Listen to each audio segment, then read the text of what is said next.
very patient. Had to be patient as we were kind of figuring it out, and then by the end of it was really, really good. Okay, I hope all of you guys were exactly the same. You know, we've touched before on motivation. Okay, I'm going to come back to it a little bit because it's so important. Okay, so important. You know, there's a reason why some people succeed and others don't. Okay, tell you a little story. In the 1998 Winter Olympics, the USA's hockey team was picked to win gold. Okay, they were awesome. They had all these NHL All-Stars and things like that. It was like the first year that the Winter Olympics was like to have professional players, things like that. So they're like, USA's going to absolutely kill it. They did. Czech Republic won. USA played the Czech Republic in the quarterfinals. So the Czech Republic team are waiting in their locker room. Referees come in and says, all right guys, ice time. Just before the team walks out, their captain's a guy called Jaromir Jagr. Stands up and gives this really, really rousing speech. He wears number 68. The reason he wears number 68 is because in 1968, the Russians invaded Czechoslovakia and several hundred Czechoslovakians were killed in this occupation. And what it was Czechoslovakia were trying to go from communism to being a democracy like we are in America, and the Russians didn't like that, and they came over and tried to stop it. Czechoslovakia won.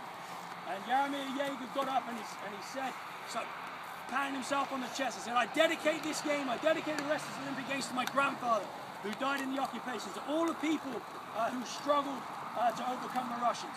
And you can just imagine being in that locker room, how emotional that was, okay? Because everybody would have been touched by that. You know, everybody would have had somebody in their family who would have been impacted like that. So the USA didn't stand a chance in that game. No chance at all. You have no chance against that kind of motivation. It's impossible. Okay, when everybody buys into a motivation like that, you can't win. Can't beat that. You can think of something a little bit more closer to home, like the 2010 Super Bowl. New Orleans Saints won that against the Indianapolis Colts. New Orleans Saints dedicated that game to the people of New Orleans for Hurricane Katrina. The Colts didn't have a chance. Absolutely no way you can beat 100 guys who've got that kind of motivation. They're playing for a whole city, for a people. Alabama, college football national champions, dedicated their national championship game to the people of Alabama who died in the tornadoes. LSU didn't have a chance. They had no chance in that game because the motivation was huge.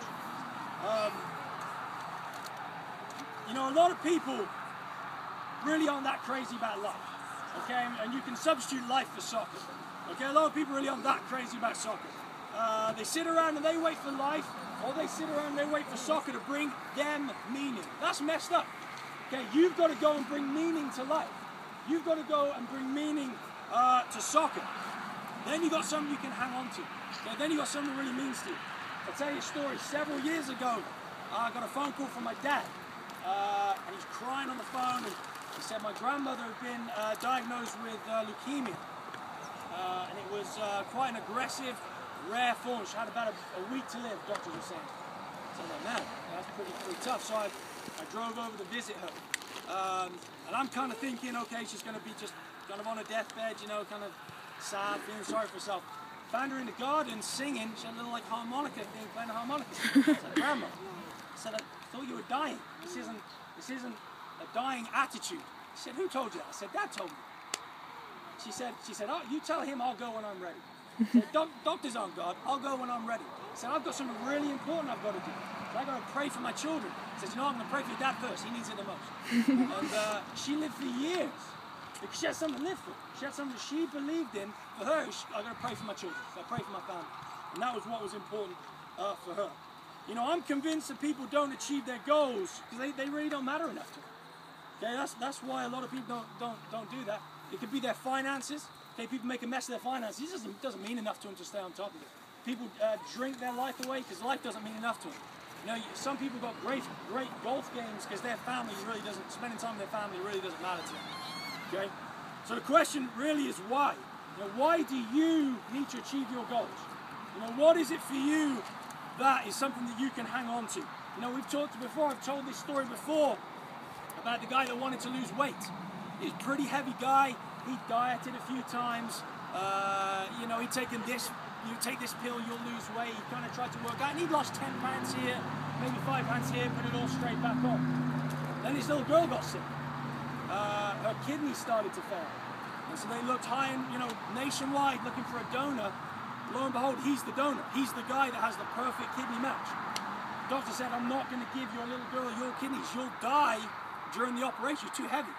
So I'm not going to do that operation until you lose some weight. In 6 months, he lost 101 pounds. His motivation changed, right? It wasn't just, I want to lose some weight so I can fit into my pants. It's, I need to lose some weight so my little girl's going to lose. Okay? Something bigger than him. Okay? Something that he can hang on to and that would mean a lot to him. People don't really know how to work hard these days because they can't find a reason to. Our parents did, and it was because of us. We were the reason. Okay? And we've got to find something to work for. People give up easily today because they just can't find a reason why to keep going. I feel like in Lynchburg soccer, guys, we have a lot of paper lions. Okay, and what a paper lion is, I'll read it here. A paper lion is a person, a group, a nation, or a thing that has the appearance of strength, has the appearance of power, but it's actually weak and ineffectual. Some of you guys might have heard of, I like to listen to music, some of you guys might have heard of the Counting Crows. They got that song from Shrek. I won't sing it, I'm a terrible singer, but they had a song a long time ago, and I always think about this. The lyric in this song says, around here we talk like lions, but we sacrifice like lambs. Okay, some of you guys are going around telling everybody you want to play in college, telling everybody you want to be on the varsity soccer team, telling everybody you want to play at the Olympics, and then you're not actually showing it. You're just a paper lion. Okay? And what are you going to do to not be a paper lion? Okay? People succeed because they decide that there's nowhere to fall. Okay? You must remind yourself every day what your Katrina is, what your hurricane is. You've got to decide what your 68 is. What is your 68? What is your thing that's going to get you up in the morning when it's cold? Get you up and go to practice when you've had a bad day. Okay, get you up and go to practice when you haven't started the last 3 games. Okay, what's your motivation that keeps you going? Okay, find out what your 68 is. And if you can truly find out what that is, okay, you'll be unstoppable. All right, guys, thanks for coming. See you guys next week. Well done.